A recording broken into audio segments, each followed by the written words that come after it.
안녕하십니까. 맥체인 성경 읽기 출애굽기 9장, 누가복음 12장, 욥기 27장, 고린도전서 13장.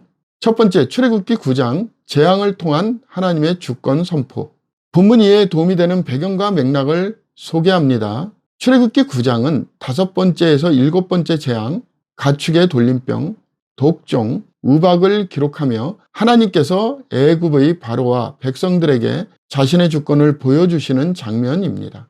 하나님은 모세를 통해 바로에게 내 이름이 온 천하에 전파되게 하려 하였음이라고 선언하시며 재앙이 단순한 심판이 아니라 하나님의 이름을 드러내는 목적을 가지고 있음을 말씀하십니다. 우박재앙은 자연과 인간을 넘어선 하나님의 권능을 나타내며 바로의 완악함은 하나님의 구속계획이 인간의 반역을 넘어 성취됨을 보여줍니다. 본문의 중요 구절을 소개합니다. 출애굽기 9장 16절, 내가 너를 세웠음은 나의 능력을 내게 보이고 내 이름이 온 천하에 전파되게 하려 하였음이니라. 본문을 적용하는 데 도움이 되는 가이드라인입니다. 오늘날 우리는 하나님의 주권과 그의 이름이 온 세상에 선포되도록 우리의 삶 속에서 하나님의 능력을 드러내야 합니다. 고난과 도전이 있을지라도 하나님의 계획이 이루어지고 그의 이름이 영화롭게 되는 것을 믿어야 합니다. 우리의 일상에서 하나님을 증거하며 그의 이름을 높이는 삶을 살아야 합니다. 두 번째 본문 누가복음 12장, 두려움이 아니라 하나님을 신뢰함. 본문 이해에 도움이 되는 배경과 맥락을 소개합니다. 누가복음 12장은 제자들에게 하나님을 신뢰하라는 예수님의 교훈을 담고 있습니다.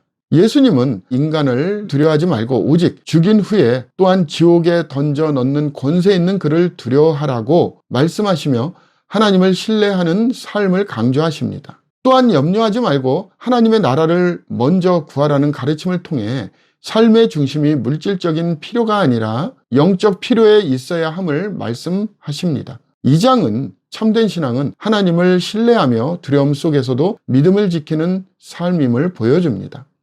본문의 중요 구절을 소개합니다. 누가복음 12장 31절, 다만 너희는 그의 나라를 구하라. 그리하면 이런 것들을 너희에게 더하시리라. 본문을 적용하는 데 도움이 되는 가이드라인입니다. 오늘날 우리는 삶의 염려와 두려움 속에서도 하나님의 나라를 먼저 구하는 삶을 살아야 합니다. 우리의 필요를 아시는 하나님께 모든 것을 맡기고 그의 선하심을 신뢰하며 살아가야 합니다. 하나님께 우리의 삶을 의탁하며 세상의 두려움이 아닌 믿음으로 하루를 살아가야 합니다. 세 번째 본문 욥기 27장, 욥의 의로움과 하나님의 공의에 대한 확신. 본문 이해에 도움이 되는 배경과 맥락을 소개합니다. 욥기 27장에서 욥은 자신의 의로움을 주장하며 하나님의 공의를 신뢰하는 모습을 보입니다. 그는 내가 죽기 전에는 나의 온전함을 버리지 아니할 것이라고 말하며 친구들의 비난에도 불구하고 자신의 믿음과 의로움을 굳게 지키겠다고 선언합니다. 또한 악인의 운명에 대한 욥의 묘사는 하나님의 공의가 결국 이루어진다는 믿음을 드러냅니다. 이 장은 고난 속에서도 믿음을 유지하며 하나님의 공의를 신뢰하는 신앙을 보여줍니다. 본문의 중요 구절을 소개합니다. 욥기 27장 5절에서 6절. 나는 결코 너희를 옳다 하지 아니하겠고 내가 죽기 전에는 나의 온전함을 버리지 아니할 것이라.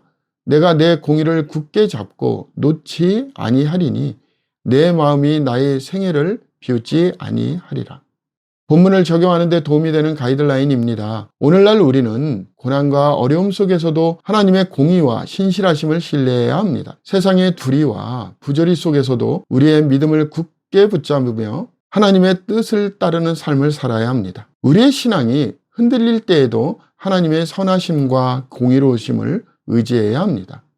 오늘의 마지막 본문 고린도전서 13장 사랑의 위대함. 본문 이해에 도움이 되는 배경과 맥락을 소개합니다. 고린도전서 13장은 사랑장으로 알려진 부분으로 바울이 성령의 은사보다 사랑의 중요성을 강조하며 교회의 연합과 덕을 세우는 원리로 사랑을 제시하는 내용입니다. 그는 사랑이 없으면 어떤 은사나 희생도 의미가 없음을 말하며 하나님의 특성과 영원성을 설명합니다. 믿음, 소망, 사랑, 이 세 가지는 항상 있을 것인데 그 중에 제일은 사랑이라 라는 말씀을 통해 사랑이 신앙의 본질임을 강조합니다. 이 장은 성도 간의 관계와 교회 공동체 안에서의 사랑의 중요성을 가르칩니다. 본문의 중요 구절을 소개합니다. 고린도전서 13장 12절에서 13절. 우리가 지금은 거울로 보는 것 같이 희미하나 그때에는 얼굴과 얼굴을 대하여 볼 것이요 지금은 내가 부분적으로 아나 그때는 주께서 나를 아신 것 같이 내가 온전히 알리라. 그런즉 믿음, 소망, 사랑 이 세 가지는 항상 있을 것인데 그 중에 제일은 사랑이라. 본문을 적용하는 데 도움이 되는 가이드라인입니다. 오늘날 우리는 우리의 신앙생활에서 사랑이 가장 중요한 덕목임을 기억해야 합니다. 하나님과 이웃에 대한 사랑을 실천하며 우리의 말과 행동이 사랑으로 충만하도록 노력해야 합니다. 공동체 안에서 사랑을 실천하며 하나님의 사랑을 드러내는 삶을 살아야 합니다. 감사합니다.